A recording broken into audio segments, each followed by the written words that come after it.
Shalom, selamat siang Bapak Ibu sekalian. Bersyukur kalau pada hari ini kita boleh kembali ke rumah Tuhan untuk beribadah, bertemu dengan saudara seiman kita.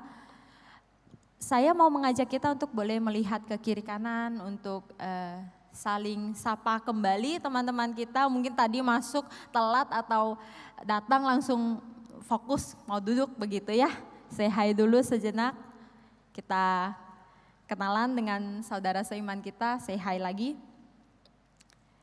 Ya, bersyukur kepada Tuhan kalau pada hari ini kita boleh ada di rumah Tuhan dan saya pun diberi kesempatan untuk menyampaikan firman Tuhan. Kita tahu semua itu anugerah Tuhan. Hari ini firman Tuhan yang akan kita renungkan bersama diberi tema hidup karena percaya bukan karena melihat. Hidup karena percaya bukan karena melihat. Sebenarnya bagian firman Tuhan yang akan kita renungkan tadi sudah dibacakan di responsoria, tapi saya ingin mengajak kita untuk sekali lagi membaca Alkitab kita. Kita baca sekali lagi untuk kita fokus mau dengar Tuhan mau kasih tahu apa ke kita. 2 Korintus pasal 5 ayat 4 sampai 9. 2 Korintus pasal 5 ayat 4 sampai 9. Saya akan bacakan untuk kita semua, mari kita perhatikan Alkitab kita. Sebab selama masih diam di dalam kemah ini, kita mengeluh oleh beratnya tekanan. Karena kita mau mengenakan pakaian yang baru itu tanpa menanggalkan yang lama. Supaya yang fana itu ditelan oleh hidup. Tetapi Allah lah yang justru mempersiapkan kita untuk hal itu dan yang mengaruniakan roh kepada kita sebagai jaminan segala sesuatu yang telah disediakan bagi kita. Oleh karena itu, hati kami senantiasa tabah, meskipun kami sadar bahwa selama ini kami mendiami tubuh ini, kami masih jauh dari Tuhan. Sebab hidup kami ini adalah hidup karena percaya, bukan karena melihat. Tetapi hati kami tabah, dan terlebih suka kami beralih dari tubuh ini untuk menetap kepada Tuhan. Sebab itu juga kami berusaha, baik kami diam di dalam tubuh ini maupun kami diam di luarnya, supaya kami berkenan kepadanya. Sedemikian jauh pembacaan firman Tuhan, berbahagialah kita yang mendengar, membaca, dan melakukan firman Tuhan. Saudara sekalian, masalah, kalau dibilang masalah pasti hidup kita tidak pernah gak ada masalah. Setiap orang berharap kita hidup lancar-lancar aja tanpa ada masalah, jalan baik-baik saja. Tetapi pada kenyataannya seringkali kita ngadapin masalah. Kadang-kadang malah satu masalah belum selesai, datang lagi masalah lain, muncul lagi masalah lain yang rentetan terus menerus sampai kita pun lelah, kita pun patah semangat. Saudara sekalian, dalam pepatah Hokkien, orang Hokkien suka ngomong begini, hidup ini yang penting ho chia, ho pang, ho kun. Artinya apa? Yang penting hidup ini enak makan, mohon maaf, pembuangan juga gampang, tidur juga nyaman. Tapi kadang-kadang ketika kita menghadapi masalah seperti lagu pop yang ada ya, mau makan ingat kamu, mau tidur ingat kamu, ingat masalah. Mau makan ingat masalah, susah makan jadinya. Mau tidur ingat masalah, jadinya insomnia gak bisa tidur. Nah saudara sekalian, kita sebagai orang Kristen tidak imun dengan yang namanya masalah. Ketika Tuhan panggil kita untuk jadi orang percaya, Tuhan gak janji bahwa langit selalu biru. Tuhan gak janji bahwa hidup kita akan mulus, lancar, jaya tanpa ada masalah. Tuhan janji apa saudara? Tuhan janji, kamu ikut Tuhan, pikul salib. Bukankah Tuhan janji demikian? Ikut Tuhan artinya apa? Siap untuk menderita. Gak enak ya sebenarnya ikut Tuhan saudara. Tetapi banyak penghiburan ketika kita ikut Tuhan. Hari ini kita akan belajar sama-sama. Yang pertama kita akan belajar tentang yang kelihatan dan yang tidak kelihatan. Saudara, konsep kelihatan dan tidak kelihatan ini sebenarnya bukan konsep yang baru. Jadi Paulus dalam sepanjang surat-surat yang ditulis kepada jemaat-jemaat, dia bolak-balik ngomongin tentang sesuatu yang kelihatan dan yang kelihatan. Hidup yang lama dan hidup yang baru, menanggalkan yang lama dan yang baru. Bahkan di 2 Korintus yang tadi kita baca pasal 5, tapi naik sedikit ke pasal 4 ayat 18, saya bacakan untuk kita.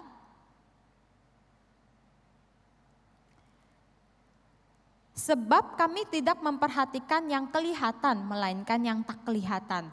Karena yang kelihatan adalah sementara, sedangkan yang tidak kelihatan adalah kekal. Nah, Paulus ingin jemaat Korintus untuk fokus kepada yang tidak kelihatan. Apa sih maksudnya yang tidak kelihatan ini? Saudara ingat ketika perempuan Samaria Tuhan panggil untuk mengikut Tuhan, untuk dia bertobat di Yohanes pasal 4. Perempuan Samaria Tuhan panggil untuk menyembah Tuhan di dalam apa, saudara? Ada yang ingat? Menyembah Tuhan di dalam roh dan kebenaran. Menyembah Tuhan di dalam roh dan kebenaran. Nah, makna yang sama di dalam kata roh ini itu ada di dalam bagian ini, yaitu bagaimana roh itu adalah sesuatu yang sebenarnya tidak kelihatan. Nah, sehingga Tuhan ingin kita fokus kepada sesuatu yang tidak kelihatan dibandingkan yang kelihatan. Ayat 4 saya ulangi bagi kita, saya bacakan, saya ajak kita perhatikan sekali lagi. Sebab selama masih diam di dalam kemah ini kita mengeluh oleh beratnya tekanan. Sebab selama masih diam di dalam kemah ini. Kemah identik dengan apa, saudara sekalian? Masa ketika bangsa Israel masih di dalam Kejadian, mereka masih mengelana, mereka ada di padang gurun, mereka hidup di dalam kemah. Nah, ketika bangsa Israel keluar dari Mesir dan mereka dibawa untuk mau menyembah kepada Tuhan, apakah bangsa Israel langsung yes, kegirangan, bahagia, yeay, mereka merayakan keluarnya mereka dari Mesir, selesai di situ? Oh tidak, saudara sekalian. Kalau kita baca kitab Kejadian, mungkin kita pun kesal dengan bangsa Israel. Kenapa? Karena keluar dari Mesir, masalah besar yang sebenarnya lumayan penting buat bangsa Israel. Untuk ngeluarin bangsa Israel dari Mesir aja Tuhan harus kasih banyak tulah begitu ya. Kurang besar apa? Tetapi ternyata itu enggak cukup membuat bangsa Israel bersyukur. Bangsa Israel keluar dari Mesir, mereka ngeluh lagi sama Tuhan. Tuhan gak ada makanan, Musa gak ada makanan. Apakah kamu membawa kami keluar dari Mesir supaya kami mati di sini? Ya mendingan kami mati di Mesir aja, masih bisa dikubur. Kalau mati di sini mau jadi apa? Mengeluh. Gak ada air, mengeluh lagi. Airnya pahit, mengeluh lagi. Siang panas, mengeluh lagi. Malam dingin, mengeluh juga. Gak ada berhenti keluhan bangsa Israel. Coba deh kita baca sekali lagi kitab Kejadian, nanti pulang ya. Boleh baca lagi kitab Kejadian. Keluhan yang terus menerus dikeluarkan oleh bangsa Israel. Pernahkah mereka bersyukur kepada Tuhan? Jarang sekali. Mereka hanya bersyukur sesaat setelah Tuhan berikan mana. Waktu Tuhan kasih mana supaya bangsa Israel bisa makan, mereka nggak lapar, mereka bersyukur sama Tuhan. Tapi nggak lama kemudian apalagi yang dikeluhkan? Tuhan, kami bosan. Kami mau daging, kami gak mau cuman mana aja, kami bosan makan mana. Tuhan cukup sabar dengan kasih burung puyuh. Burung puyuh jatuh dan mereka bisa makan. Ketika mereka teriak, Tuhan panas, ini siang nih panas sekali. Tuhan kasih tiang awan, Tuhan malam dingin, dikasih tiang api. Saudara, kita mungkin bisa kesal dengan bangsa Israel. Kenapa sih nggak ada rasa syukurnya sama sekali? Tapi jangan-jangan itu juga sikap kita kepada Tuhan. Jangan-jangan itu pula yang menjadi bagaimana kita bersikap kepada Tuhan. Keluhan terus menerus yang kita nyatakan, kita sampaikan kepada Tuhan. Nah saudara sekalian, tapi Paulus ngomong lagi nih di ayat ke-5. Tetapi Allah lah yang justru mempersiapkan kita untuk hal itu dan yang mengaruniakan roh kepada kita sebagai jaminan segala sesuatu yang telah disediakan kepada kita. Saudara sekalian, bersyukur kalau kita dikasih masalah sama Tuhan. Wah, contoh ini gimana sih? Kita maunya hidup lancar-lancar tanpa ada masalah. Kok ini disuruh bersyukur kalau ada masalah? Kenapa saya bilang bersyukur kalau Tuhan kasih kita masalah? Karena begini ya saudara, dalam sepanjang hidup kita, kapan sih kita paling dekat sama Tuhan? Saat hidup kita lancar-lancar, saat keuangan kita cukup untuk bulan ini, kehidupan cukup nih, bahkan berlebih bisa ditabung. Saat kita mau makan apa, mau pengen makan apa, bisa makan apa, kita mau beli apa, bisa beli apa. Apakah saat itu kita akan cukup dekat dengan Tuhan? Atau kita akan lebih dekat kepada Tuhan ketika kita punya masalah. Kebanyakan orang Kristen kalau ada masalah tuh baru cari Tuhan, doa kenceng-kenceng, doa terus-menerus. Waktunya makan, enggak deh enggak makan hari ini, mau puasa aja, mau berdoa sama Tuhan, mau dekat sama Tuhan. Mau mencari tahu Tuhan mau kasih solusi apa terhadap masalah itu. Bukankah kita akan lebih dekat kepada Tuhan kalau kita punya masalah? Maka saudara, kalau hidupmu lancar-lancar saja, hidupmu baik-baik saja tanpa ada masalah, semuanya mulus, berdoalah minta masalah sama Tuhan. Keterlaluan ya, ini contoh ya, suruh doanya begitu ya. Tapi kalau dengan cara itu kita bisa dekat sama Tuhan, maka biarlah kita punya masalah. Kenapa? Kan makanya Paulus bilang, Allah lah yang mempersiapkan kita untuk dan yang mengaruniakan roh kepada kita. Tuhan kasih kita masalah, Tuhan gak tinggalkan saudara. Tuhan kasih kita masalah tapi Tuhan pun janji bahwa Dia akan menyertai. Lagu pujian hari ini dari tadi ya terus menerus mengingatkan kita bahwa Dia Tuhan Allah yang Immanuel. Kenapa berbeban berat hatimu? Berpeganglah kepada Dia karena Tuhanlah sumber pengharapan kita. Saudara, memang tidak mudah untuk berfokus kepada yang tidak kelihatan ini, kepada roh yang tidak kelihatan ini, enggak mudah. Tapi biarlah hidup kita dengan adanya masalah di dalam hidup kita bisa fokus kepada roh yang memberikan kita penghiburan.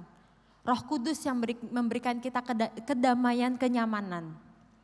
Dan selanjutnya kita mau belajar tentang sesuatu yang tidak kelihatan, percaya atau melihat. Tadi yang pertama kita sudah belajar tentang sesuatu yang tidak kelihatan dan yang kelihatan. Marilah kita lebih berfokus kepada sesuatu yang tidak kelihatan, yaitu roh Allah. Supaya kita bisa melihat bagaimana Tuhan mau bekerja dalam hidup kita. Dan selanjutnya setelah kita bisa melihat Tuhan, mengenal Tuhan, kita perlu belajar untuk percaya kepada Tuhan.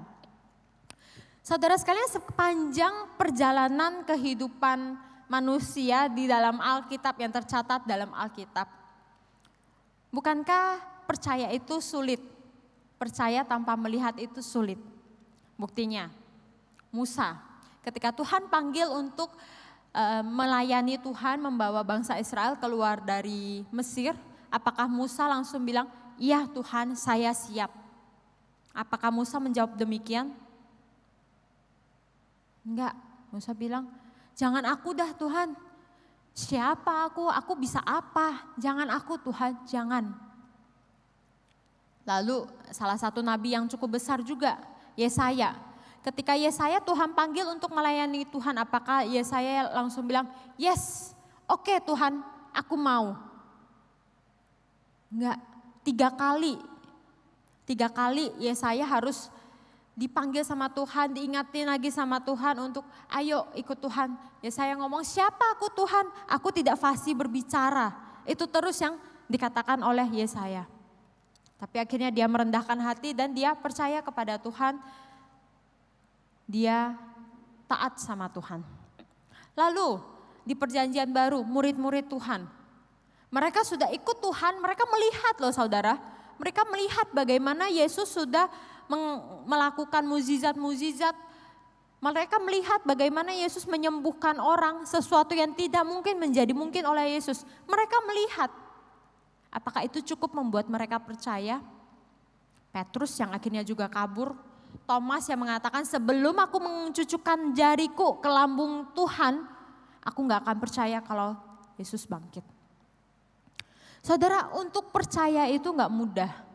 Memang ya, iman itu menjadi perkara yang besar di sepanjang hidup manusia di dunia ini. Untuk percaya itu gak mudah, kita butuh bukti. Kalau sayang ya harus bukti. Kalau Tuhan sayang sama saya, Tuhan ngomong Tuhan punya kasih agape buat saya, mana buktinya? Kita minta bukti sama Tuhan. Bahkan ketika bukti itu ada pun kita kadang masih sulit untuk percaya. Nah saudara sekalian, tapi Paulus ngomong sesuatu yang memberikan kita penghiburan. Ayat 6, oleh karena itu kami senantiasa tabah, meskipun kami sadar bahwa selama ini kami mendiami tubuh ini, kami masih jauh dari Tuhan. Paulus sadar manusia tuh sulit percaya sama Tuhan. Paulus sadar orang Kristen itu meskipun sudah ngomong iya saya mau jadi orang Kristen, tapi untuk percaya penuh sama Tuhan, percaya sama janji Tuhan, percaya sama penyertaan Tuhan itu enggak mudah. Tapi Paulus ngomong, selama kami masih mendiami tubuh ini kami jauh dari Tuhan. Ada terjemahan lain yang menafsirkan bagian ini dengan cukup baik ya. Dengan lebih pelik dia katakan, that's why we live in such a good cheer. Kami hidup di dalam ketabahan, ke dalam bahagia. Kenapa? Karena kami punya Tuhan, kami punya Roh Kudus. Kamu enggak akan melihat kami berjalan dengan kepala yang tertunduk dan kaki yang terseok ya bahasanya ya. Jadi kalau seseorang depresi itu, kalau seseorang patah harapan itu pasti akan kepala cenderung tertunduk, lemas, jalannya itu terseok-seok. Nah kata Paulus, kamu enggak akan ngelihat kami seperti itu. Kenapa? Karena kami punya Tuhan. Kami percaya sama Tuhan. Meskipun kami belum melihat ujungnya, ending dari masalah kami belum melihat solusi dari masalah kami, tapi kami punya Tuhan. Karena kami percaya akan kekekalan, bahwa Tuhan yang pegang hidup kami. Saudara sekalian, dalam sepanjang kehidupan manusia masalah enggak akan pernah berakhir. Masalah pasti akan ada. Tetapi marilah kita memandang kepada Tuhan. Marilah kita melihat kepada Tuhan dan kita percaya bahwa Tuhan yang akan menolong kita. Saudara, dulu ketika saya SMA, saya dan beberapa teman-teman kami mengajar les anak-anak SD. Satu kali kami kedatangan seorang murid les yang gak mudah sebenarnya. Tapi partner saya akhirnya menerima anak ini karena masih ada relasi keluarga dan saudaranya minta tolonglah bantuin begitu. Nah singkatnya ya akhirnya anak ini les di tempat kami, belajar di tempat kami dan sungguh benar-benar gak mudah untuk mengajari anak ini saudara. Biasa nih kalau anak SD kan ada banyak hafalannya. Nomor 1 nih hafal jawabannya apa. Nomor 2 nanti dikasih pertanyaan ada jawaban begitu ya. Nah anak ini biasanya tuh kita kan kayak kalau anak-anak yang lain tuh 5 soal bisalah hafal. Nanti soal ke-6 baru agak-agak lupa. Nah kalau anak ini baru hafal nih soal pertama misalnya ya soalnya sila pertama Pancasila, ketuhanan yang Maha Esa. Oke, ulang. Oke, udah hafal nih. Siap, lanjut. Sila kedua. Dia baca lagi, dia ucapkan sila kedua. Lalu ditanya lagi, sila pertama apa? Dia sudah lupa saudara. Daya ingatnya sangat rendah sekali. Jadi kami sangat berjuang untuk ngajarin dia. Matematika, wah apalagi. Berjuang sekali setiap hari, setiap hari mau ngajar les, akan ketemu anak lagi, berbeban berat sekali untuk ngajarin anak ini. Akhirnya saya terus berdoa untuk anak ini, kami terus berdoa sebelum, karena kami teman gereja juga, jadi kami sebelum memulai itu kadang-kadang kami ya udah doa dulu gitu, kami doakan anak-anak yang akan kami ajar begitu. Lalu kami terus berdoa, satu kali Tuhan kasih saya hikmat untuk gimana ngajarin anak ini. Jadi karena anak ini lebih spesial, harus perhatian lebih khusus, kadang-kadang partner saya tuh ya udah kamu pegang handle anak ini aja. Anak yang lain nanti aja kalau ada waktu begitu baru di handle. Akhirnya saya handle anak ini dan Tuhan kasih saya hikmat untuk ngajarin dia dengan gentle, dengan lembut begitu. Tanpa marah, tanpa memaksa. Jadi saya perlahan-lahan ngajarin dia. Saya kasih pujian, nah itu yang paling penting ya, saya kasih pujian. Kalau dia bisa, wah good job, kasih tos begitu. Kalau dia nggak bisa ya udah dibercandain aja, nggak yang ditekan-tekan. Amazingly, cara itu membuahkan hasil untuk anak ini. Dia pulang, biasanya itu saya dapat oleh-oleh telur busuk kalau ujian. Udah belajar mati-matian nih seharian, besokannya hasilnya 0. Sedih sekali. Tapi satu kali dia pulang, dia dengan bangga dia bawa ini hasilnya 60. Wah, kami bersorak kegirangan. 60 sebenarnya belum lewat standar nilai, tapi kami sudah senang ada progres. Satu kali dia pulang membawa nilai hasil bahasa Inggris 100, saudara. Kurang girang apa coba? 100 perfect full score. Di saat itu saya bukan merasa saya hebat, enggak. Tapi saya kita lihat bagaimana anak ini berubah. Tadinya ketika ngomongin belajar, aduh mukanya udah langsung bete. Dia stres sekali setiap kali kalau mau datang les. Mau sekolah, ada aja alasan, nanti sakit perut lah, ada aja alasan. Kenapa ini anak stres sekali, dia tidak bisa berdamai dengan pelajaran. Menurut dia pelajaran itu beban yang sangat berat buat dia. Tetapi ketika dia mulai merasa pelajaran itu fun, dia mulai merasa dia didukung, sikapnya berubah.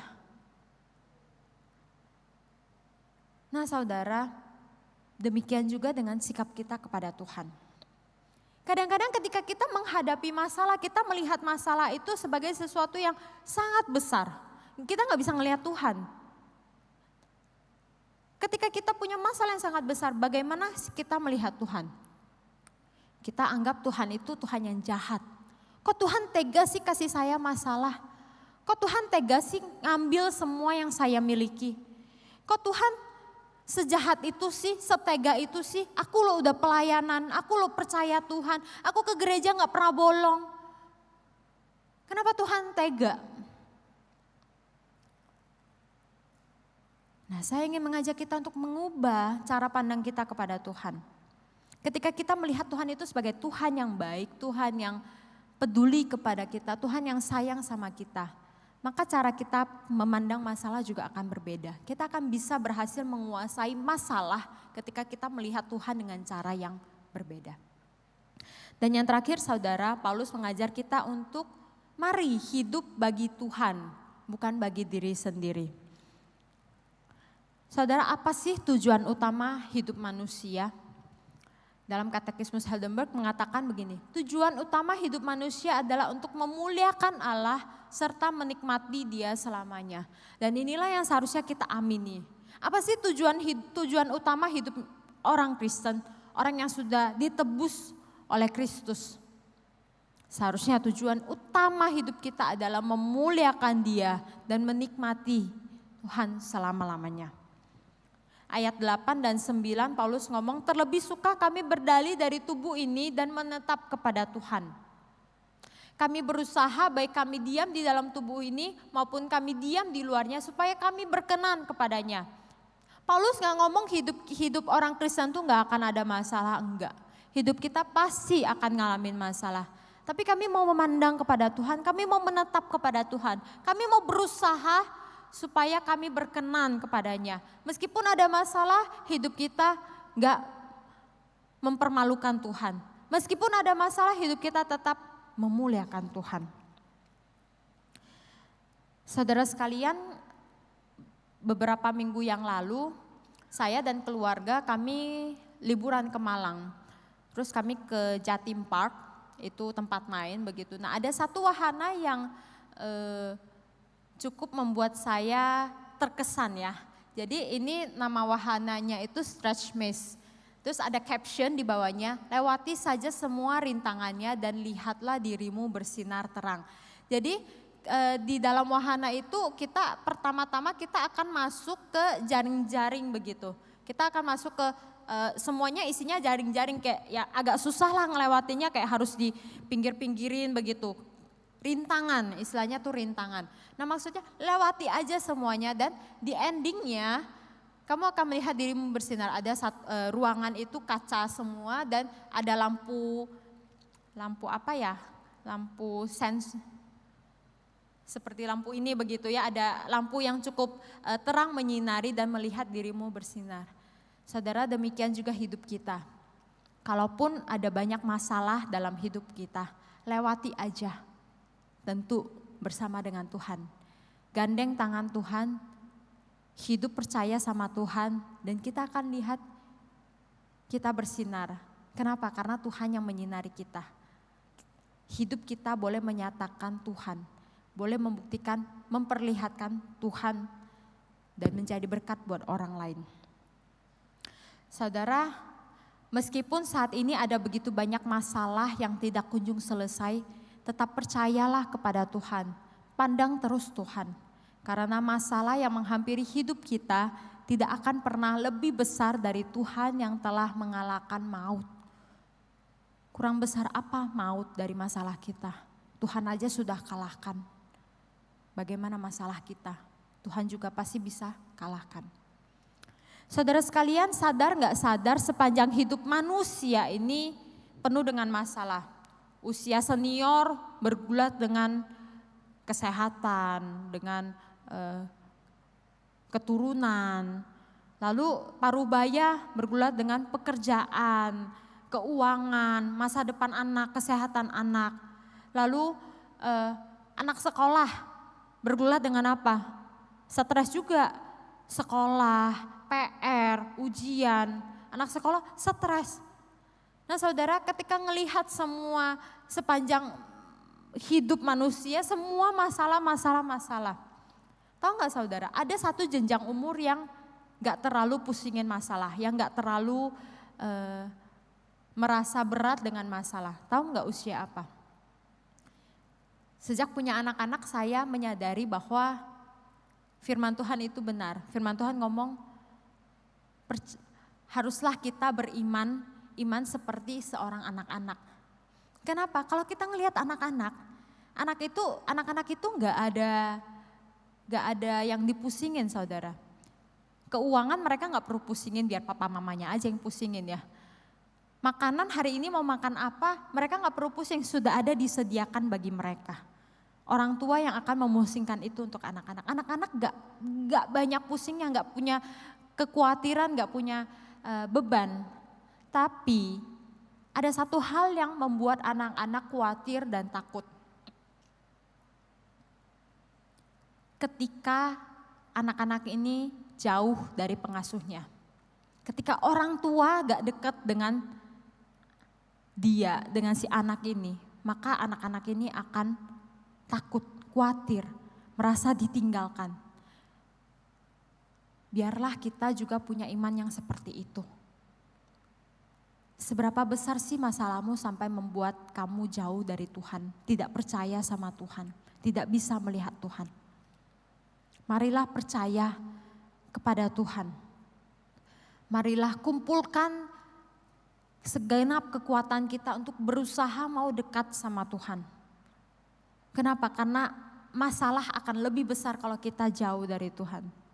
Biar kita punya iman seperti anak-anak yang khawatir kalau Tuhan jauh dari kita.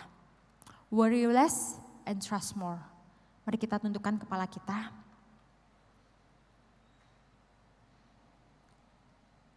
Sebagai orang Kristen yang hidup di dunia ini, kita tidak imun dengan masalah.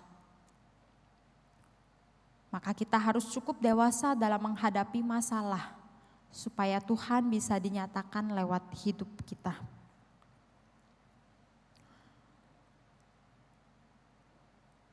Saudara, seberapa banyak masalah yang kamu hadapin saat ini? Seberapa banyak keluhan-keluhan yang terus muncul ketika kamu berdoa kepada Tuhan.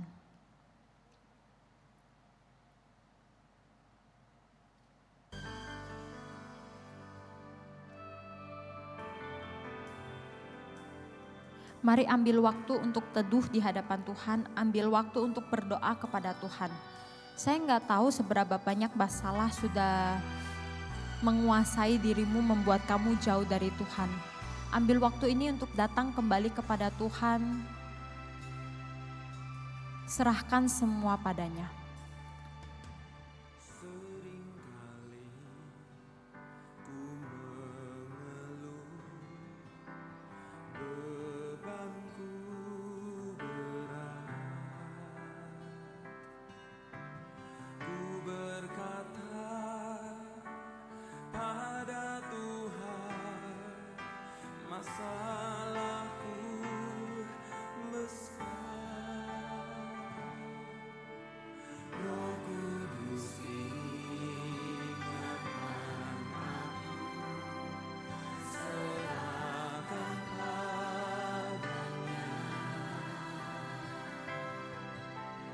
Dengan iman ku katakan, hai masalah, aku punya Tuhan yang besar.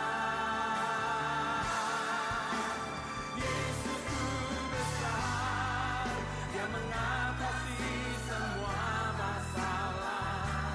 Yesusku besar, tak terbatas kuasanya.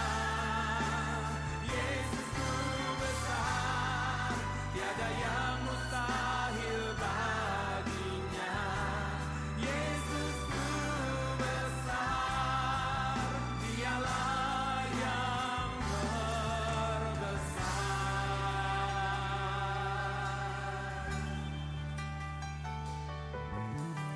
Tuhan adalah gembalaku, takkan kekurangan aku.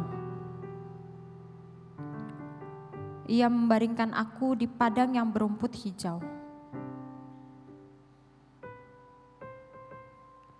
Ia membimbing aku ke air yang tenang. Ia menyegarkan jiwaku. Ia menuntun aku di jalan yang benar oleh karena namanya. Sekalipun aku berjalan dalam lembah kekelaman, aku tidak takut bahaya, sebab Engkau besertaku. Gadamu dan tongkatmu, itulah yang menghibur aku. Engkau menyediakan hidangan bagiku di hadapan lawanku. Engkau mengurapi kepalaku dengan minyak, pialaku penuh melimpah. Kebajikan dan kemurahan belaka akan mengikuti aku seumur hidupku, dan aku akan diam dalam rumah Tuhan sepanjang masa.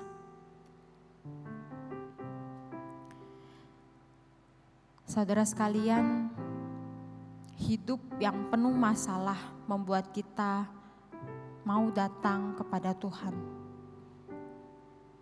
Maka jangan memandang masalah terlalu besar. Jangan melihat masalah terlalu besar, bahkan lebih besar dari Tuhan kita. Karena Tuhan kita jauh lebih besar dari masalah kita. Saudara sekalian, saat ini saya ingin mengajak kita mengambil komitmen di hadapan Tuhan. Adakah di antara kalian, adakah di antara jemaat Tuhan di tempat ini yang mulai mundur kerohaniannya, mulai jauh dari Tuhan, mulai mempertimbangkan untuk murtad, mulai mempertimbangkan untuk gak lagi ikut Tuhan, gak lagi mau ke gereja, gak lagi mau percaya kepada Tuhan.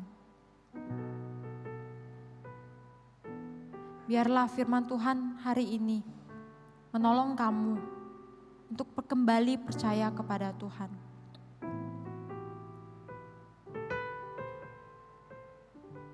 Kalau ada di antara kamu yang sedang mengalami masalah yang begitu berat, sampai kamu gak bisa melihat solusinya, Berbulan-bulan sudah kamu menghadapi masalah itu.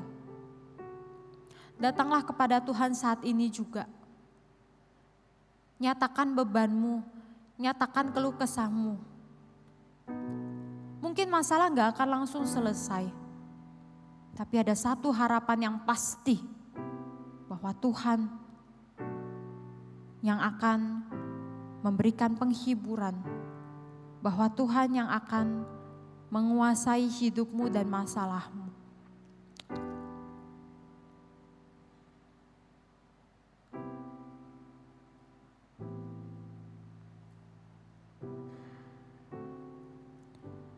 Ya Tuhan, ini kami anak-anak-Mu. Kami ciptaan Tuhan yang kecil, yang seringkali melihat masalah kami jauh lebih besar. Kami datang kepadamu. Ampuni kami kalau selama ini kami gak percaya sama Tuhan. Kami jauh, ketika kami punya masalah bukannya kami mendekat, justru kami menjauh dari Engkau. Kami mau datang kepadamu Tuhan.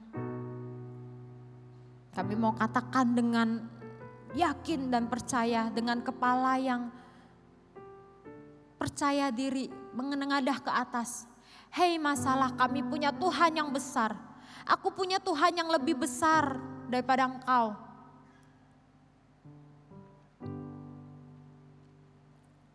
Tuhan, tolong kami untuk mau dekat dengan Tuhan. Tolong kami untuk mau terus percaya kepada Tuhan. Tolong kami untuk gak perlu pembuktian atas sayangnya Tuhan ke kami. Sertai terus hidup kami berjalan bersama denganmu. Demi nama Tuhan Yesus kami berdoa. Amin.